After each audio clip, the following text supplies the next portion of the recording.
Welcome to the next video. This is video 4 in the intro fisheries management videos, and we're going to continue on with talking about the history of fishing and the state of the world's fisheries.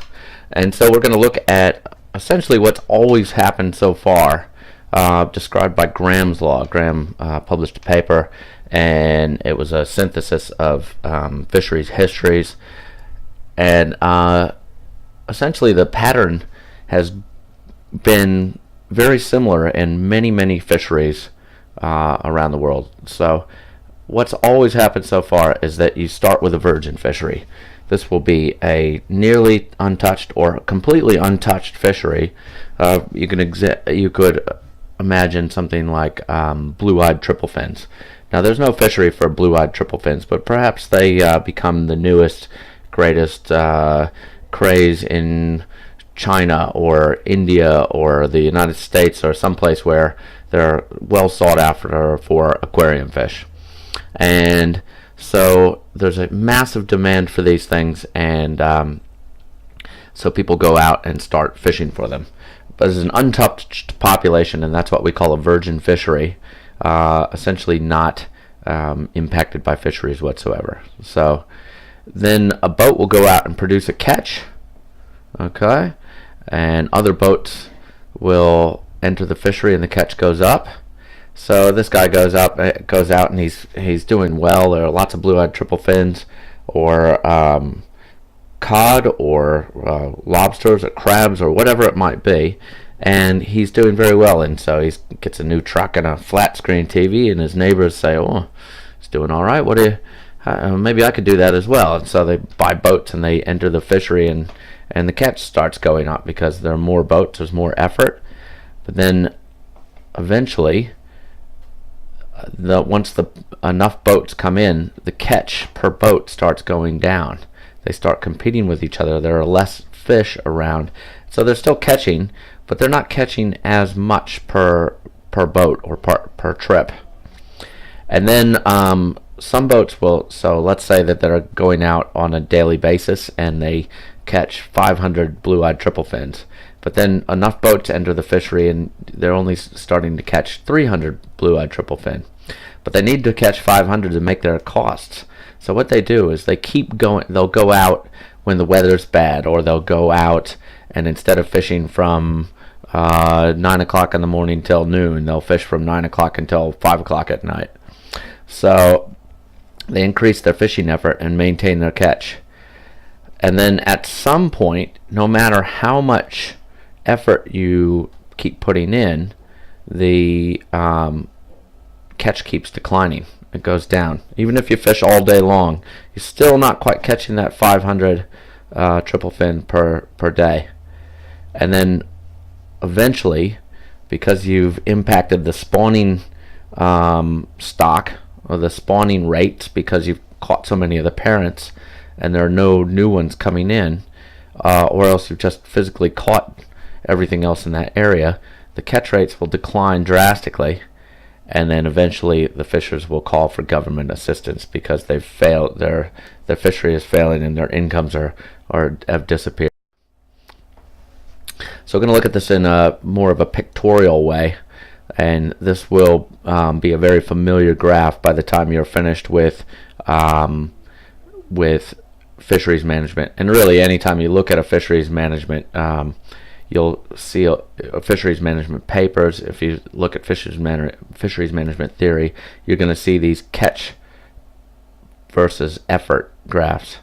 Okay, catch effort curve for a single fishery. And you start with the one virgin fishery here, and one boat will come into the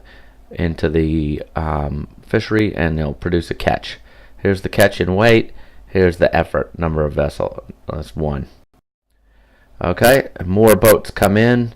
Another 2 vessels, 3 vessels, 4 vessels, and they're still catching fish, and the catch is going up. Okay, the number per vessel maybe not quite as much, but each vessel that comes in is still yielding a catch and still making a profit. Eventually, though, the catch there's a certain number of boats that enter the fishery, and the catch per boat starts going down. It starts declining.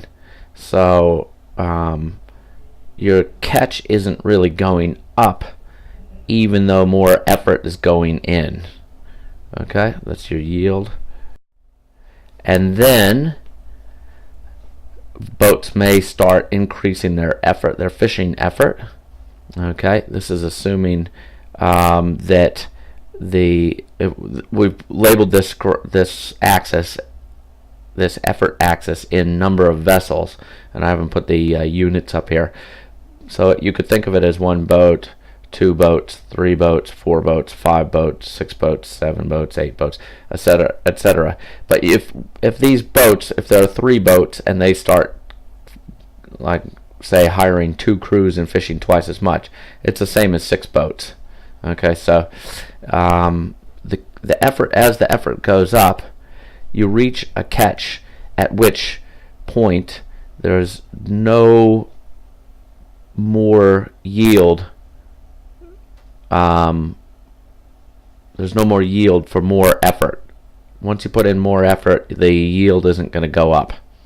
Okay, so this is also known as the maximum sustainable yield.